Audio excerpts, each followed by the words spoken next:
Hi friends, welcome to அர்த்து skills. எல்லோரும் எப்படி இருக்கீங்க? நல்லா இருக்கீங்களா? இன்றைக்கி நம்ம பார்க்க போகிற ரெசிபி ஓட்ஸ். மார்னிங் பிரேக்ஃபாஸ்ட்டுக்கு செய்யக்கூடிய ஓட்ஸ் தான்.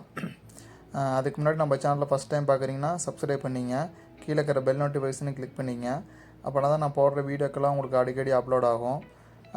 வாங்க வீடியோக்குள்ளே போகலாம். ஃபஸ்ட்டு பார்த்தீங்கன்னா ஒரு பாத்திரத்தில் ஒரு 1/2 லிட்டர் பால் எடுத்துக்கங்க. 1/2 லிட்டர் பாலுக்கு 1/2 லிட்டர் தண்ணி கரெக்டாக ஊற்றிக்கங்க. ஊற்றுனதுக்கப்புறம் கொஞ்சம் அடுப்பு வந்து சிம்லேயே வைங்க. கொஞ்சம் நல்லா சுண்டுட்டும், பால் நல்லா கொஞ்சம் வேகட்டும். ஏன்னா டக்குன்னு நீங்கள் பாருங்கள், நான் சிம்மில் தான் வச்சுருக்கேன். நீங்கள் டக்குன்னு அதிகமாக வச்சிட்டிங்கன்னா டக்குன்னு பொங்கிடும். பொங்கிடுச்சுன்னா அதுக்கப்புறம் அந்த டேஸ்ட்டு வராது. பால் சிம்லேயே வச்சு நல்லா கொதிக்க விட்டிங்கன்னா தான் அதோடய டேஸ்ட்டே வேறு மாதிரி மாறும். பாருங்கள், அடுத்தது நம்ம கொதிச்சதுக்கப்புறம் சர்க்கரையை மிக்ஸ் பண்ண போகிறோம். சர்க்கரை நமக்கு எவ்வளோ தேவையோ அவ்வளோ நம்ம மிக்ஸ் பண்ணிக்கலாம்.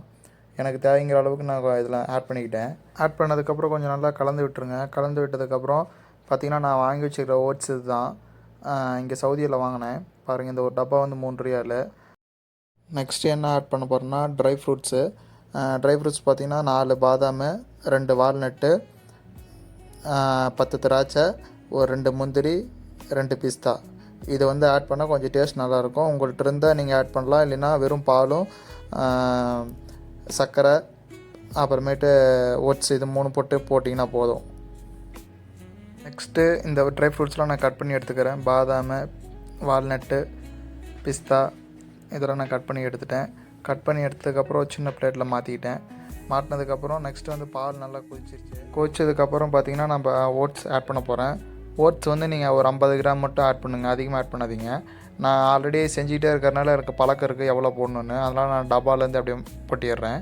நீங்கள் 50 கிராம் மட்டும் போடுங்க. கொட்டினதுக்கப்புறம் பார்த்திங்கன்னா நல்லா கொஞ்சம் அளவுக்கு சிம்மிலே வச்சு நல்லா மிக்ஸ் பண்ணுங்கள்.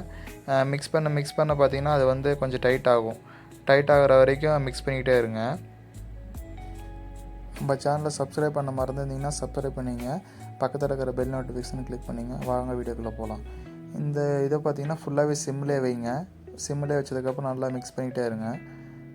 நல்லா மிக்ஸ் ஆகும். ஒரு 2 செகண்ட் 3 செகண்ட் நல்லா மிக்ஸ் பண்ணி கலந்துக்கிட்டே இருங்க. அதுக்கப்புறம் நம்ம எக்ஸ்ட்ரா பார்த்திங்கன்னா வாழைப்பழம் ஆட் பண்ண போகிறோம். வாழைப்பழத்தை நான் கட் பண்ணி எடுத்துக்கிறேன். இது கொஞ்சம் நல்லா வேகட்டும். வெந்ததுக்கப்புறம் பார்த்திங்கன்னா இப்போ நான் மிக்ஸ் பண்ண போகிறேன். பாருங்கள், கொஞ்சம் நல்லா வெந்துருச்சு. நல்லா இப்படி மிக்ஸ் பண்ணிகிட்டே இருந்தீங்கன்னா கொஞ்சம் நல்லா கெட்டியாக வரும். கெட்டியாக வந்ததுக்கப்புறம் நம்ம அந்த ட்ரை ஃப்ரூட்ஸும் வாழைப்பழத்தையும் மிக்ஸ் பண்ணிட்டோம்னா நம்ம ரெசிபி ரெடி ஆகிடும்.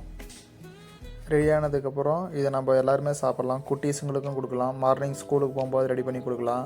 பிரேக்ஃபாஸ்ட்டாக கொடுக்கலாம். நம்மளும் சாப்பிட்லாம், ஒன்றும் பிரச்சனை இல்லை. சிம்மிலே வச்சு நல்லா மிக்ஸ் பண்ணிடுங்க. செஞ்சு பார்த்துட்டு எப்படி இருக்குது என்ன ஏதுன்னு எனக்கு கமெண்ட் பண்ணுங்கள்.